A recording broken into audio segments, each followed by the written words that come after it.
Hello student, कैसे हैं आप सब। एक बार पुनः शिव कोचिंग क्लासेस पर स्वागत है। उम्मीद करता हूं आप सब अच्छे होंगे, मस्त होंगे, बेहतर होंगे, आपकी पढ़ाई बेहतर चल रही होगी। बच्चों, क्लास 12 फिजिक्स एनसीईआरटी में चैप्टर 3 चल रहा है, विद्युत धारा, करंट, इलेक्ट्रिसिटी। और आप लोग देख पा रहे हो आज आप लोग क्या पढ़ने वाले बच्चों, प्रतिरोधों का संयोजन, कॉम्बिनेशन ऑफ रेजिस्टेंस, जिसमें श्रेणी क्रम संयोजन और समांतर क्रम संयोजन होता है। तो दो प्रकार से संयोजन आप लोग पढ़ेंगे, जिसमें आज हम केवल यहां पर श्रेणी क्रम संयोजन पढ़ाएंगे बच्चों कि प्रतिरोध का श्रेणी क्रम संयोजन कैसे करते हैं। क्वेश्चन पूछा जाता है कि प्रतिरोधों का श्रेणी क्रम संयोजन समझाइए, या श्रेणी क्रम संयोजन में तुल्य प्रतिरोध का सूत्र निकालिए। या तो क्वेश्चन कैसे भी बदल सकता है, प्रतिरोध किसे कहते हैं, समांतर क्रम या श्रेणी क्रम में जुड़े हुए समस्त प्रतिरोधों का तुल्य प्रतिरोध कितना होता है। देखिए, टॉपिक आप लोग समझकर तैयार किया करिए। कुछ बच्चे कहते हैं सर क्वेश्चन नहीं बताते हैं। क्वेश्चन में हमेशा बोलता हूं, वीडियो के स्टार्टिंग में या लास्ट में क्वेश्चन बता ही देता हूं कि ऐसे क्वेश्चन। चैप्टर खत्म होता है तो आपको एक सेपरेट वीडियोस दे देता हूं जिसमें क्वेश्चन लिख के दे देता हूं कि ऐसे ऐसे क्वेश्चन पूछे जाते हैं, तो वो भी आप लोग प्लेलिस्ट में देख लिया करो। सबसे पहले बच्चों हम यहां पर देख लेते हैं प्रतिरोध क्या है। प्रतिरोध क्या है, जैसे आप साइकिल से जा रहे हैं, रास्ते पर एक जंपिंग पड़ गया तो आप साइकिल स्लो कर लिए, या कि पत्थर से साइकिल का आपका टकराव हो गया तो साइकिल स्लो हो गया, ठीक है। तो कहीं ना कहीं आपके मार्ग में वो रुकावट है। ऐसे ही जब किसी चालक में धारा बहता है तो इलेक्ट्रॉन प्रवाह होते, इलेक्ट्रॉन कहीं धनावेश से टकराता है, तो जब टकराता है तो उसमें कुछ विश्रांति काल उत्पन्न हो जाता है, मतलब औसत समय अंतराल, हर एक टक्कर के बीच में एक औसत समय निकल कर आता है, यानी कहीं ना कहीं थोड़ा सा वो समय रुकता है, फिर वो इलेक्ट्रॉन चलना शुरू कर देता है। तो चालक के द्वारा ही धारा प्रवाह में अवरोध डाला गया, रुकावट उत्पन्न किया गया, उसे ही हम कहते हैं बच्चों प्रतिरोध। सिंपल भाषा में कि जब हम किसी चालक पर धारा प्रवाहित करते हैं तो चालक के द्वारा प्रतिरोध उत्पन्न किया गया, यानी अवरोध उत्पन्न किया गया, उसे प्रतिरोध कहते हैं। अब जैसे हम चाहते हैं कि भाई हमारे पास एक बल्ब है, अचानक इसमें करंट हाई वोल्टेज ना लगे, तो फिर उसको हम एक प्रतिरोध के साथ जोड़ देते हैं, जिससे करंट फ्लो हो, धारा बहे, तो तेजी से वोल्टेज उसे प्राप्त ना हो, यानी अवरोध उत्पन्न हो जाएगा, तो उतना धारा नहीं मिलेगी जितना आवश्यकता उससे कम मिलेगा, तो आपका बल्ब फ्यूज नहीं होगा। सिंपल सा एक प्रतिरोध, रेजिस्टेंस जोड़ा जाता है, हर एक परिपथ में एक रेजिस्टेंस जोड़ दिया जाता है, ताकि कहीं हाई वोल्टेज आ गया तो फिर वो खतरा से बच जाए। प्रतिरोध मतलब अवरोध उत्पन्न कर दे धारा बहने में, प्रतिरोध का मतलब होता है अवरोध। श्रेणी क्रम में क्यों जोड़ा जाता है, जब मान लीजिए किसी भी परिपथ में प्रतिरोध बढ़ाना होता है, यदि किसी परिपथ में प्रतिरोध बढ़ाना होता है तो कई सारे चालक तारों को जोड़ दिया जाता है जो अवरोध पैदा कर दे। अच्छा, प्रतिरोध एक चालक तार ही है, ये कहीं अलग से आप मत समझना कि कुछ ऐसा भाई कि कुछ अलग सिस्टम होगा वो प्रतिरोध का, ऐसा नहीं है। जो ज्यादा रुकावट उत्पन्न कर सके परिपथ में, जो ज्यादा रुकावट उत्पन्न कर सके वही आपका प्रतिरोध होता है। तो एक चालक तार ही है जिसमें ज्यादा मात्रा में अवरोध पैदा हो सके। तो जब हमें किसी परिपथ में प्रतिरोध बढ़ाना हो कि भाई ये बल्ब है, इससे काम, प्रतिरोध में काम नहीं चलेगा, थोड़ा सा इसका प्रतिरोध बढ़ा, तो बोलो कई चालक तारों को जोड़ दो श्रेणी क्रम में।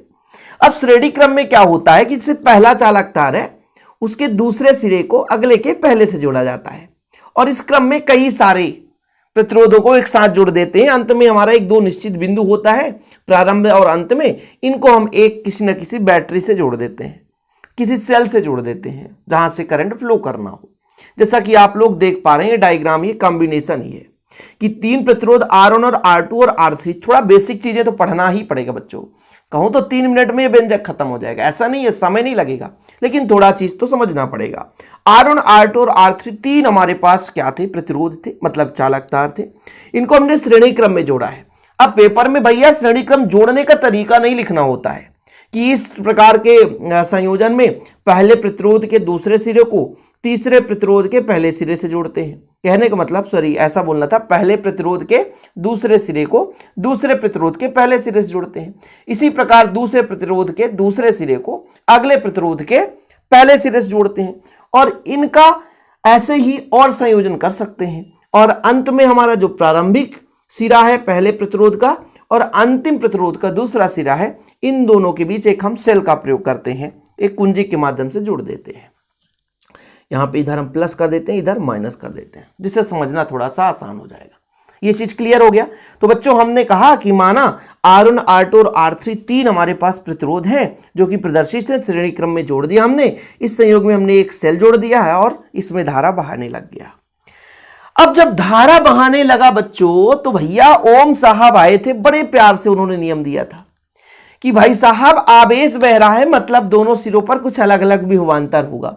तो हमने चालक के सिरों पर जब विभवांतर लगाया तो वो उसमें धारा बहने लगी। ये जो धारा का मान है विभवांतर के समानुपाती होता है, और जब समानुपाती हटाते हैं तो एक नियतांक लग जाता है जिसे चालक का प्रतिरोध कहते हैं। इधर भटकने की जरूरत नहीं है बच्चों। अब बोला गया कि भाई साहब इनका विभवांतर हमारा कहीं ना कहीं अलग अलग होगा, हर सिरों पर अलग। भाई ये अवरोध उत्पन्न किया तो कुछ आवेश कम मतलब प्रवाह होता है, कम इलेक्ट्रॉन बहेगा, थोड़ा फिर और अवरोध डाला गया और अवरोध डाला गया, तो हर जगह अलग अलग भाई आवेश जो ले जाया जाता है उसमें जो कार्य होती है वही उसका विभवांतर होता है। सिंपल है कि एक बिंदु से दूसरे बिंदु तक, और ये प्रतिरोध ही है, धारा बह रही है, थोड़ा सा कम होता जा रहा है, कहने का मतलब तो आवेश भी कम हो रहे होंगे। सही है, सिंपल है, क्योंकि आवेश प्रवाह की दर को धारा कहते हैं। तो जब अलग अलग बिंदुओं पर अलग अलग आवेश है तो विभवांतर भी अलग अलग होगा।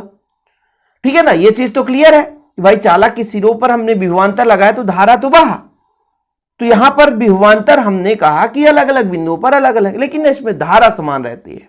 ठीक है, तो इसलिए हमने कहा कि जब अलग अलग के लिए चलेंगे हम तो V1 के लिए करेंगे R1I, क्योंकि प्रतिरोध भाई हर एक का अलग अलग हो सकता है। V2 का हो जाएगा R2I और V3 का हो जाएगा R3I। ये चीज आप लोग थोड़ा सा नोट करके समझो कि भाई हमारे पास तीन प्रतिरोध हैं। R1 के सिरों के बीच जो आपका विभवांतर है ये V1 हो गया, R2 के सिरों के बीच जो विभवांतर है ये V2 हो गया, और R3 सिरों के बीच जो विभवांतर है वो R3I हो गया। बिल्कुल निश्चिंत होकर के लिखेंगे। माना तीन प्रतिरोध R1 R2 R3 प्रदर्शित है जो श्रेणी क्रम में जोड़े गए हैं। इसमें एक सेल और जिससे सेल के माध्यम से धारा I जोड़ा प्रवाहित किया जाता है। तब इन प्रतिरोधों में देख सकते हैं आप लोग तीन प्रतिरोध हैं R1 R2 R3, और इसके बीच विभवांतर जो बच्चों V1 V2 V3 है। तो ओम के नियम से जो V1 होगा IR1 होगा या R1I होगा, V2 बराबर IR2 होगा, और V3 बराबर IR3 होगा। ये चीज मैंने आपको समझा दिया ओम के नियम से। ओम साहब ने बढ़िया बताया था भाई, बढ़िया नियम खोज दिए कि चालक के सिरों के बीच विभवांतर लगाएंगे धारा बहेगी, और ये जो धारा का मान है वो विभवांतर के समानुपाती होगी। ये जो धारा है विभवांतर के समानुपाती होगी, इससे हम निकाल दिए। अब हमने कहा कि मान लीजिए कुल विभवांतर भी है, कुल विभवांतर भी है। यदि हम कहते कुल विभवांतर भी है तो पहले का V1 था, V2 था और तीसरे का V3 था, मतलब टोटल योग की भाई कुल विभवांतर चालक के A और B के बीच जो है हमारा देख सकते हैं A और B यहाँ पे यहाँ से यहाँ तक टोटल विभवांतर भी है।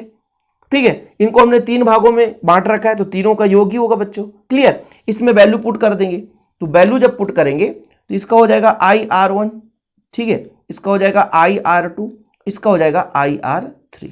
मतलब यदि मैं V बराबर कहूं तो I उभयनिष्ठ ले लो, R1 plus R2 plus R3। उभयनिष्ठ का मतलब जो सभी में उपस्थित हो उसको हमने बाहर ले लिया। ठीक है, अब बोला गया कि ये हमारा एक श्रेणी क्रम है, तो श्रेणी क्रम में अलग अलग प्रतिरोध है, लेकिन कुल प्रतिरोध भी तो होगा ना।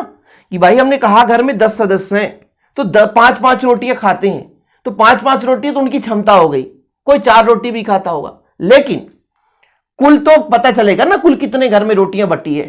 तो मैंने कहा 10 लोग थे तो 50 रोटियां बट गई, कोई 5 खा लिया कोई 6 खा लिया, इससे मतलब नहीं है। मतलब कुल परिपथ का भी तो कुल प्रतिरोध होगा। तीन अलग अलग प्रतिरोध जुड़े हैं उससे हमें लेना देना नहीं है भाई, परिपथ का भी तो कुल प्रतिरोध होगा। तो हमने कहा कि परिपथ का मान के चलते कुल प्रतिरोध जो है हमारा RS है, रेजिस्टेंस सीरीज कॉम्बिनेशन, इसलिए RS कर दिया। तो बच्चों V बराबर कितना हो जाएगा, धारा तो सेम है, धारा कुल I ही है और ये RS है। भाई अलग अलग जब देखो, जब धारा एक ही दिशा में चलता है तो पानी का बहाव एक ही दिशा में चलेगा, चाहे आप नहाओ यूज करो चाहे ना करो। अब यदि उसी नदी के पानी को 3 भागों में बांटोगे तो हो सकता है थोड़ा बहुत अधिक कम हो जाए। भाई इतना ध्यान दो, धारा में बहाव में तुम आप कहोगे सर सेम कैसे है। मान लो नदी का पानी बह रहा है, नदी का पानी बह रहा है, आप यहाँ यूज करो चाहे यहाँ यूज करो, यहाँ यूज करो, नदी का पानी उतना ही आएगा, उतना ही आएगा, उतना ही आएगा। इसलिए धारा में बदलाव नहीं होता है, धारा हर जगह समान है। श्रेणी क्रम संयोजन में धारा हर जगह बह रहा है, यूज करो चाहे ना करो। लेकिन समांतर क्रम संयोजन में ऐसा नहीं होगा, इसका बटराव हो जाए भैया, एक धारा इधर तोड़ दिया, एक इधर तोड़ दिया, एक इधर जा रहा है। अब हो सकता है इसमें थोड़ा अधिक पानी हो, इसमें थोड़ा कम, इसमें बहुत कम, पानी अलग अलग हो जाएगा, तो धारा फिर बढ़ जाएगी। लेकिन ये श्रेणी क्रम संयोजन है, इसमें धारा समान है। तो बच्चों मैंने कहा कि टोटल तुल्य प्रतिरोध RS हो तो V बराबर IRS है, इसका वैल्यू यहां पे पुट कर दूंगा, मतलब IRS बराबर IR1 plus R2 plus R3। तो आप कहोगे क्या भैया, I से I काट दो तो आपका RS बराबर निकला बच्चों R1 plus R2 plus R3। मतलब जो तुल्य प्रतिरोध होता है सभी प्रतिरोधों के योगफल के बराबर है ही कुछ नहीं है। श्रेणी क्रम संयोजन में भैया, ये श्रेणी क्रम संयोजन में तुल्य जो प्रतिरोध निकल कर आ गया वो टोटल प्रतिरोध के योगफल के बराबर होता है। स्क्रीनशॉट लेना नहीं बोलना है, अभी थोड़ा सा थ्योरम बचा है, समझ दीजिए आप लोग। स्क्रीनशॉट लेने के लिए समझ देता हूं बच्चों। यदि आपके पास प्रॉपर नोट्स नहीं है, मात्र 100 रुपीज चार्ज लगता है शिव कोचिंग क्लासेस में, 100 रुपए चार्ज है, आप प्रॉपर रूप से नोट्स ले सकते हैं। कांटेक्ट नंबर है 968529 968529 इस नंबर पर आप कांटेक्ट कर सकते हैं। तो बच्चों यहां तक V बराबर इतना कहा, मैंने मान रख दिया, I कॉमन ले लिया बच्चों। इसके बाद मैंने कहा तुल्य प्रतिरोध RS हो तो V बराबर IRS। समीकरण 1 और 2 से कर दिया, तुलना कर दिया, I से I कट गया, ये तुल्य प्रतिरोध हो गया। यानी श्रेणी क्रम संयोजन में तुल्य प्रतिरोध का मान समस्त प्रतिरोधों के योगफल के तुल्य होता है। ऐसे कई सारे यदि कंडीशन हो, मतलब कई सारे प्रतिरोध जुड़े हो, R1 R2 R3 RN, तो ये आपका एक शॉर्ट फॉर्म में दे दिया गया है, कुछ है नहीं। मतलब आपको यदि क्वेश्चन पूछा जाता है कि श्रेणी क्रम संयोजन में तुल्य प्रतिरोध निकालो, तो आप लोग यहां तक करोगे, आपको 3 अंक 4 अंक डेफिनेट मिल जाएगा। फिलहाल आज के लिए इतना ही। वीडियो पसंद आए तो लाइक करके बच्चों दोस्तों के साथ शेयर कर देना। नोट्स लेना है तो कांटेक्ट नंबर है 968529 968529 इस नंबर पर आप कांटेक्ट करके नोट्स ले सकते हैं। फिलहाल आज के लिए इतना ही। जय हिंद, वंदे मातरम।